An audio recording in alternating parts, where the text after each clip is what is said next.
Icxak Rabin. Have you heard of him? This is the first time in Jewish history that a Jew killed the chosen leader of the Jewish nation. But it's not the first time in Jewish history. Excuse me? She said, this is what you did to Ieshua. Shalom. My name is Omri. I was born and raised in a secular kibbutz in Israel. Kibbutzim were based on pure communism. The motto behind the kibbutz was, everybody gives as much as they can and receives as much as they need. But I think that I was only 3 years old when I understood for the first time in my life that one day I will die. Why? It just made no sense to me at all. I would have preferred never to be born than to be born, to live, and then to die. What people in Israel do as they finish their military service, before they start their real lives, that they just want to break free. So they go and travel around the world and just have some fun. I did likewise. To the outside, everything seems to be fine. But inside, there's one huge emptiness that no matter what you try to fill it out with, it still remains empty. I traveled to Thailand, Australia, New Zealand. I landed in Auckland in the North Island. Somebody told me about this beautiful seaside resort town called Paia in the Bay of Islands. All the hostels were in the same street there. It's called King's Road. I put my backpack on and I went to that hostel. I entered the office. There was a counter there with a bell. I rang the bell and behind the curtain came this woman. She was in her early mid-40s. She looked at me and she said, "You're an Israeli. How did you know that? You're God's chosen people. You're very, very special people to God." And already I started thinking to myself, uh-oh, what did I get myself into? 3 or 4 days after I moved into that hostel, this woman came to me saying, "Come, Omri, talk to me." She said, "I want to understand how you, the Jews, the Israelis, how you think." And she kept on saying all the time, "You're God's chosen people." I said to her, "Icxak Rabin, Icxak Rabin. Have you heard of him?"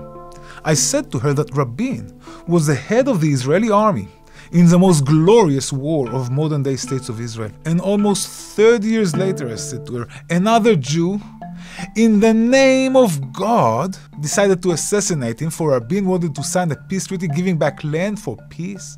So you tell me, I asked this woman, what's so chosen, what's so better about us, the Jews? And I added, this is the first time in Jewish history that a Jew killed the chosen leader of the Jewish nation. But it's not the first time in Jewish history. So I said to her, "Excuse me?" She said, "This is what you did to Ieshua." And I said to her, "Listen, lady." But she said, "I'm not mixing anything. Ieshua was a chosen leader of the Jewish nation, but the Jewish people did not want to have him. And instinctively, I knew inside 4 things. I knew that just like myself, this Ieshua, as I knew him back then, was a Jew. I knew that just like myself, he was born and raised in Israel.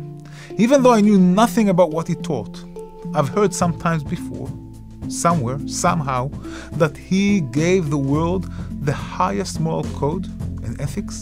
And I knew for a fact that he influenced the world more than any other human being ever walked the face of this earth. The open-minded and secular and pluralistic kibbutz where I've been brought up, they taught us about Alexander the Great and Julius Caesar and Napoleon and Hitler. All these men that truly influenced world events, but none of them was a Jew. None of them was born or raised in Israel. None of them has influenced the world as much as this guy. How come they tell us nothing about him in Israel? Are they trying to hide something from him? So I started asking this woman some questions. Now at some point I could see that everything this woman believed in was based on one thing and one thing only. Her firm belief that 3 days after he was crucified, after he died and after he was buried, that this Ieshua Minatzeret, this Jesus of Nazareth, has been raised from the dead.